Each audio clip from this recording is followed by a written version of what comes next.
अरे दया। चलो अपने मन के बीच में फिर से एक फगुआ गीत है। बहुत ही जल्दी ये नया गीत हमर है जो अपने मन के बीच में अभी जनक नंदिनी सीता अशोक वृक्ष कर नीचे बैठल हैं लंका में और बहुत दुखी हैं। दिन महीना दिन साल निकल जाते फिर भी भगवान नहीं आवत हैं। चलो उसी विषय पर आधारित ये गीत है।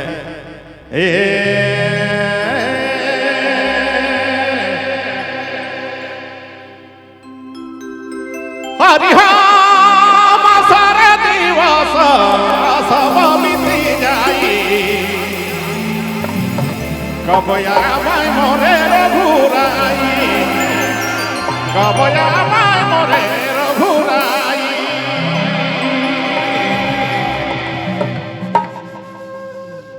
राधे राधे राधे सारे दिवस सब बीती जाई।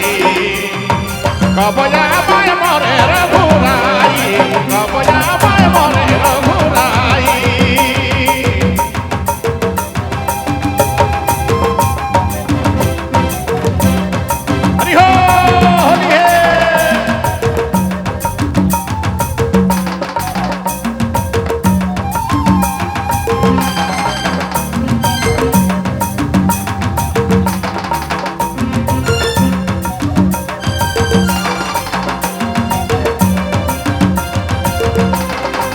बिलखी बिलख सीता, बिलखी बिलख सीता, गाना तानी राधा रे।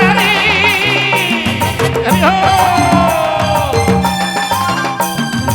बिलखी बिलख सीता, बिलखी बिलख सीता, गाना तानी राधा रे। होए रे कोमल बदन सुखी जाई। कब आवाय मोरे रघुराई, कब आवाय मोरे रघुराई। हरि हो सारे दिवस सब बीती जाई। कब आवाय मोरे रघुराई, कब आवाय मोरे रघुराई।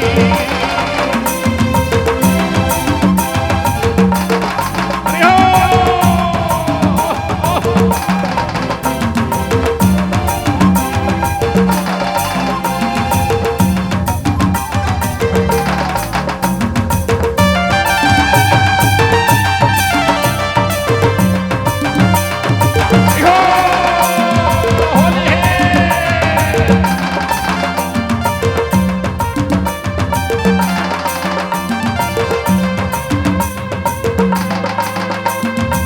अशोका बीरी खताले, अशोका बीरी खताले, अशोका बीरी खताले। सीता बैठाय मान मारी री। अशोका बीरी खताले, अशोका बीरी खताले। सीता बैठाय मान मारी री।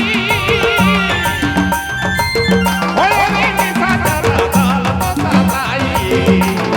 कब आवाय मोरे रघुराई, कब आवाय मोरे रघुराई। हरि हो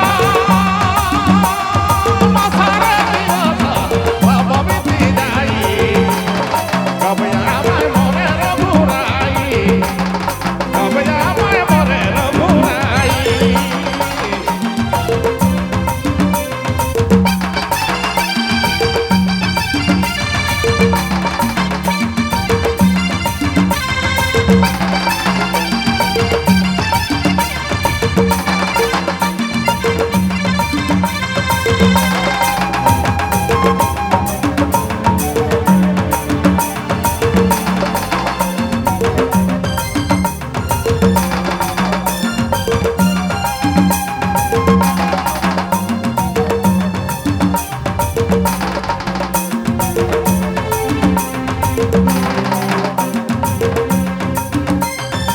रघुकुले नार भेसे, रघुकुले नार भेसे, नारायण अवतारी।